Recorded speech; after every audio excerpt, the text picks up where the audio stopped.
చేసేటువంటి బోనమే ఇరబోనం అంటారు. దీన్ని 96 కోట్ల దేవతలకు సంబంధించిన బోనము.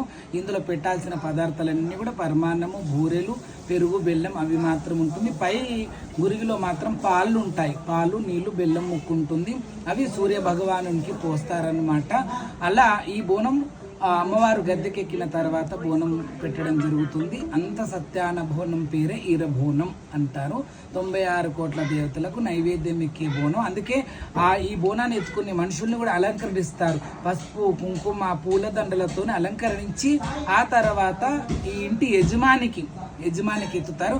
ఇది పూర్వకాలాన 5 కిలోల అన్నం పట్టేంత, అంటే 5 కిలోల బావు బియ్యాన్ని కొట్నం పెట్టి పెట్టేవాళ్ళు. అప్పుడు పూర్వకాలాన 5 కిలోల అన్నం పట్టేంత కుండను ఎత్తుకునేవారు. కాబట్టి అప్పుడు ఆడవాళ్ళు ఎత్తుకునేది కదా, అది మొయ్యలేరు. కాబట్టి మగవాళ్ళకు మాత్రమే అలంకరణం చేసి ఎత్తేవాళ్ళు. వాళ్ళు కూడా ఎత్తుకునేవాళ్ళు. నిజంగా దేవుడు రానోళ్ళకు కూడా దేవుడు వచ్చేది ఈ బోనం ఎత్తుకుంటూ. ఒకప్పుడు ఇటొక నిమ్మకాయ పెడతారు ఆ ఇంటి యజమానికి.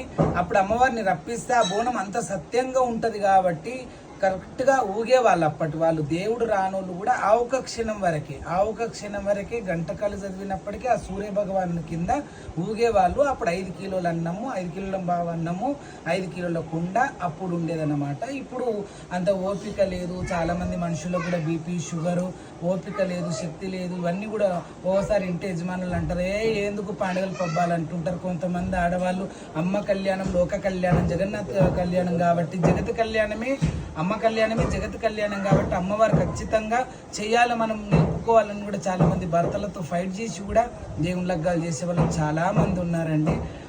భూమి మీద అందరూ కూడా పండుగలు చేసే వాళ్ళందరూ కూడా పేరు పేరున నమస్తే, ధన్యవాదాలు, శరణార్థి మీ అందరికీ. ఎందుకంటే మన సనాతన ధర్మానికి, మన ధర్మాన్ని మనం అనుసరిస్తున్నాం. మనం ఉన్నది ఆ భగవంతుడు మనకి ఇంత జన్మనిచ్చి ఇంత లైఫ్ ఇచ్చినందుకు మనం ఏమిచ్చి రుణం చెప్పుకుంటాం అమ్మకి. ఇంత పూర్తి పండుగనే కదా మనం చేసేది. ఆ పండుగలో అమ్మవారు ఆనందపడాలి, సంతోషపడాలి. మనందరినీ కూడా ఆషాఢ మాసంలో అమ్మవారి బోనాల పండుగ రంగరంగ వైభవంగా జరుగుతుంది. ఇంకొక నెల అయితే మనకు బోనాల పండుగ స్టార్ట్ అవుతుంది.